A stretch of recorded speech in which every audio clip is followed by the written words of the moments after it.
कहते हैं खाली दिमाग शैतान का घर होता है।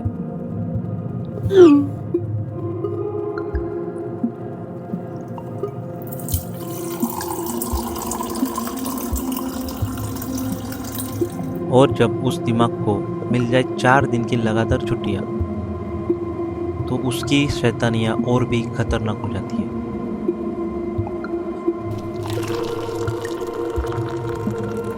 मगर इस बार वो शैतानी दिमाग ने कुछ अच्छा सोचा, लेकिन किसे पता था कि कुछ अच्छा सोचते सोचते मेरे साथ ऐसा भी हो सकता है।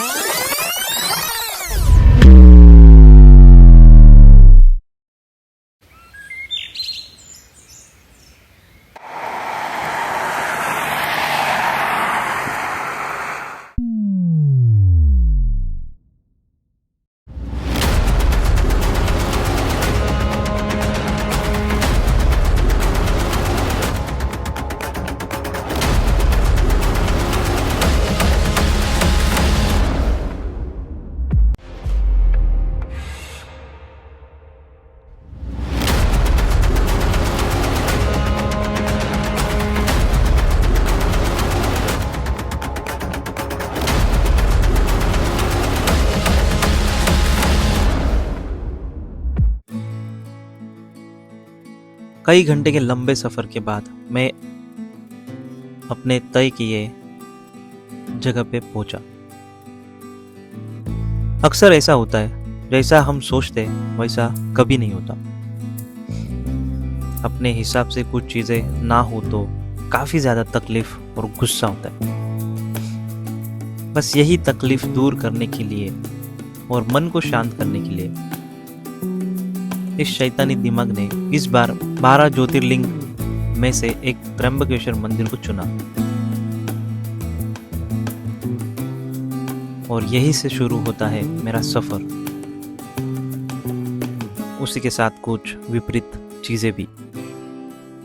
किसने सोचा था कि कुछ अच्छा करने के चक्कर में भगवान मुझे 5 घंटे वेट कराएंगे लाइन में, जहां रश की कोई गुंजाइश नहीं थी। पता नहीं वहां कहां से इतनी भीड़ आ गई। पर मेरे इस शैतानी दिमाग ने सोच लिया था कि वो हार कर रहेगा और अपने अंदर के इंसान को जीतने देगा। जैसे जैसे मंदिर नजदीक आ रहा था, मन शांत होते जा रहा था, जैसे किसी ने आंखें बंद करने को कहा हो और मन शांत।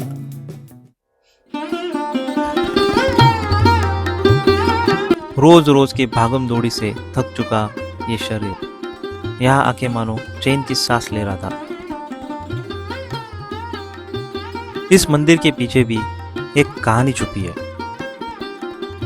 ब्रह्मगिरी पर्वत पर रहने वाले ऋषि गौतम, उनको अन्य ऋषियों ने गौ हत्या का झूठा आरोप लगाया था। इस पाप से मुक्ति पाने के लिए ऋषि गौतम ने भगवान शिव जी की घोर तपस्या की।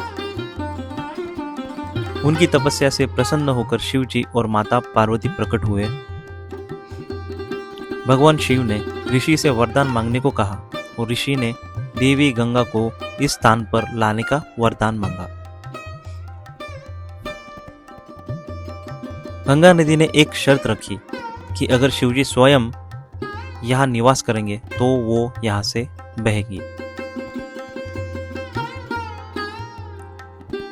भगवान शिव ने गंगा की इच्छा पूरी की और इस स्थान पर त्र्यंबकेश्वर ज्योतिर्लिंग के रूप में वास करने लगे।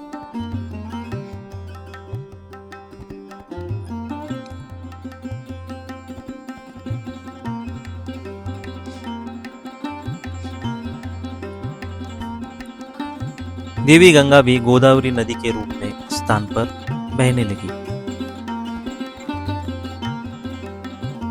इस मंदिर की एक बड़ी विशेषता यह है कि यहाँ छोटे से गड्ढे में ब्रह्मा, विष्णु और महेश, इनके प्रतीक 3 छोटे छोटे लिंग दिखाई देते हैं, जो इस ज्योतिर्लिंग की विशेषता है।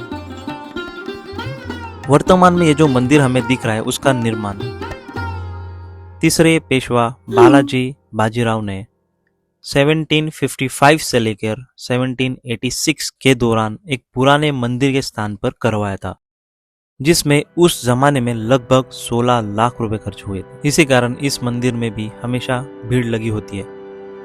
हमारे भारत देश में न जाने ऐसे कितने ही मंदिर हैं जिसकी हिस्ट्री के बारे में हमें काफ़ी कम ही पता है। इसी मंदिर के बाहर शिव जी का एक और मंदिर है जो काफ़ी खूबसूरत और पुराना भी लगता है। यह मंदिर आकार से तो काफ़ी छोटा है, पर यहाँ पे जो भी श्रद्धालु आते हैं वो त्र्यंबकेश्वर मंदिर के दर्शन के बाद इस छोटे से मंदिर का दर्शन ज़रूर करते हैं।